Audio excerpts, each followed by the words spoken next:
Did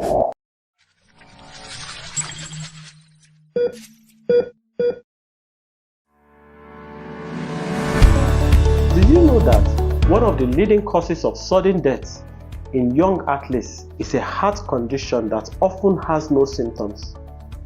It is called Hypertrophic Cardiomyopathy, or HCM, and it could be hiding in plain sight.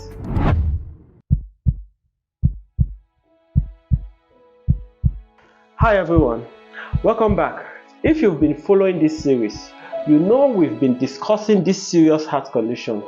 In part 1, we looked at the story of a patient who came to me with symptoms of breathlessness. We also went back to my medical school days and talked about a neighbor of mine, a healthy, active man who collapsed suddenly with no warning and tragically didn't survive. After his autopsy, we learned the cause was HCM. This condition is particularly dangerous because it can stay hidden until it's too late. Many people with HCM are completely unaware that they even have it, as symptoms don't always appear. For those of you just joining, I recommend checking out part 1, where we dive deeper into these stories and show how HCM affects the heart.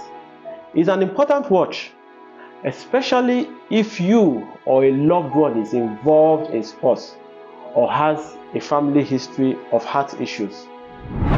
To truly understand the seriousness of HCM, let's take a look at stories of some well-known figures who faced this silent condition. Let's start with Reggie Lewis, a rising basketball star with the Boston Celtics. At only 27 years, he had the world watching his incredible NBA career. But on July 27, 1993, Reggie tragically collapsed during a practice session. Known for his speed and agility, he had fainted previously during a playoff game, but returned to training after being given the green light. Sadly, that day, HCM took his life.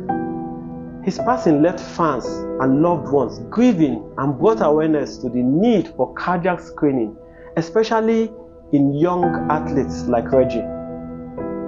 Reggie's tragic story reminds us that symptoms like fainting, even if they seem minor, should never be ignored, especially in young active individuals.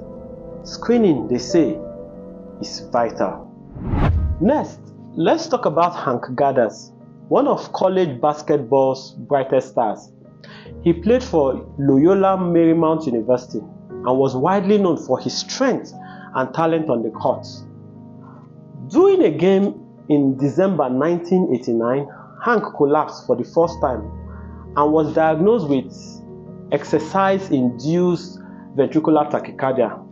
This is actually a condition that causes the heart to beat very fast during exercise.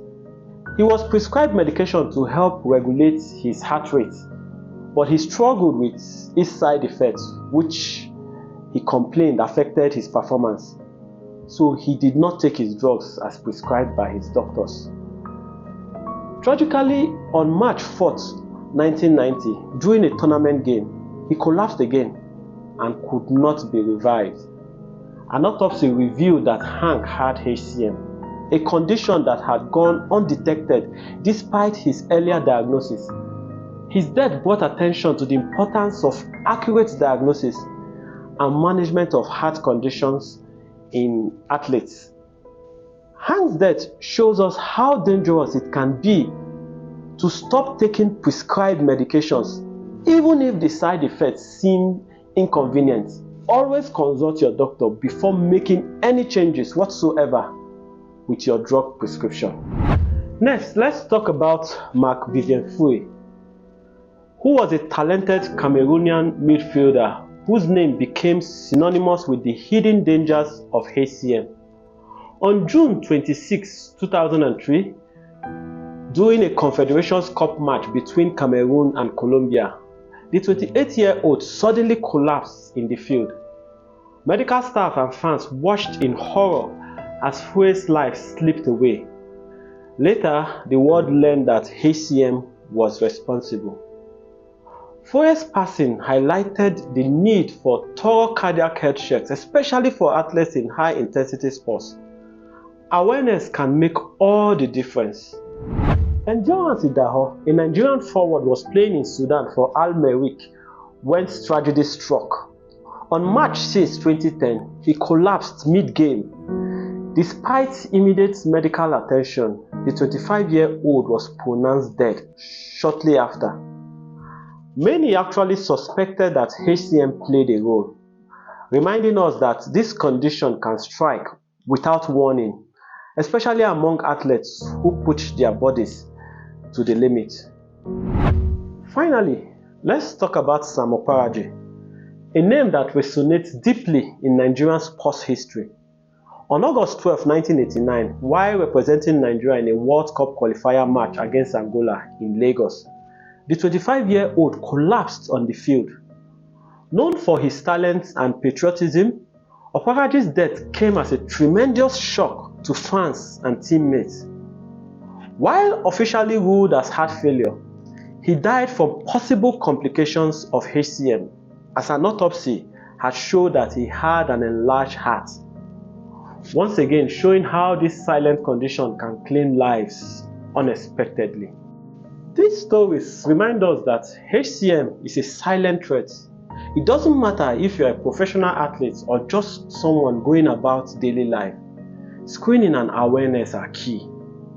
These stories we've explored today are powerful reminders of just how serious and silent HCM can be. They highlight the importance of paying attention to symptoms, no matter how minor they may seem, and why regular screenings can truly save lives. HCM is not something to ignore.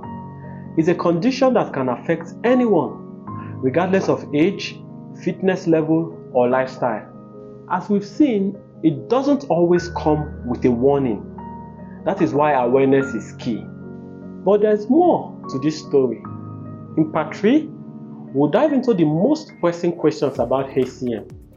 We'll explore what causes it, how it is inherited, what symptoms and risk factors to look out for, and most importantly, how it can be managed and treated. Regardless of whether you or someone you know could be at risk or not, this is information you won't want to miss. So, make sure you are subscribed to the channel and have hit the notification bell so you know the moment part 3 is live. And if you found today's video helpful, please don't keep it to yourself. Share it with friends, family, and anyone who might benefit. You could be saving a life. Thank you for spending this time with me today. Stay informed, stay proactive, and I'll see you in part 3. Take care.